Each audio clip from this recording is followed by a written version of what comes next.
Well, first of all, I think it's disturbing that we even have to ask for an apology.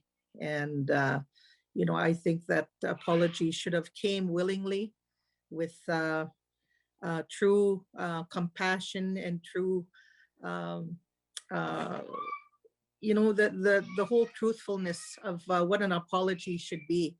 And of course, the accountability, the acknowledgement, and then we can move on to amends where we talk about, the prayers and the suffering of the souls that have been taken at the hands of the men in cloth that represented many churches, but of course the Catholic Church being the very last and probably the one church that benefited the most and still benefits today uh, from our country and our land.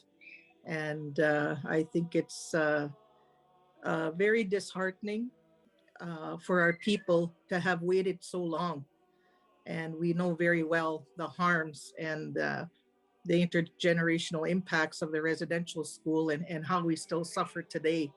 And I think, the Pope Francis should bring some resolve and some healing and some moving forward for everyone affected. Well, I think the Pope is not is not deaf to the calls for an apology by his church. So it's like these are the men of the cloth, and they're praying for us now. I mean, they prayed the same way when we were in residential school, and of course our ancestors. They said those same prayers. They didn't mean anything then. It doesn't mean anything today. We want our records of all of the residential school children. All of the families should know, where their children went to school or where they were shuffled around, or the ones that didn't come home, the ones that ended up in the 60s scoop or what have you. But I think they need to take responsibility and accountability by releasing those records so that we have a true accounting of every child. What is happening right now in the many people out there suffering, we just gain strength from one another, I think. And I think it's families first, because that was really what was torn from our communities, was families. So we look to our families for strength and understanding and forgiveness, and knowing and understanding that there's other impacts out there that we had no control over in our history.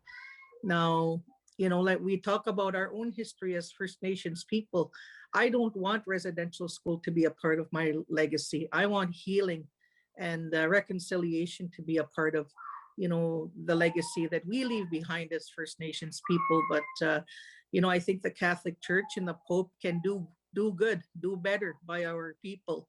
When we look at human genocide, the genocide of our people being little babies, I mean, this is something, when we talk about the MMIWG inquiry, they talked about human genocide and how these acts are still happening today. Well, this history, this mass grave tells us that has been a part of the agenda, to take the Indian out of the child, but to take the child out of this world, I think is just entirely unacceptable.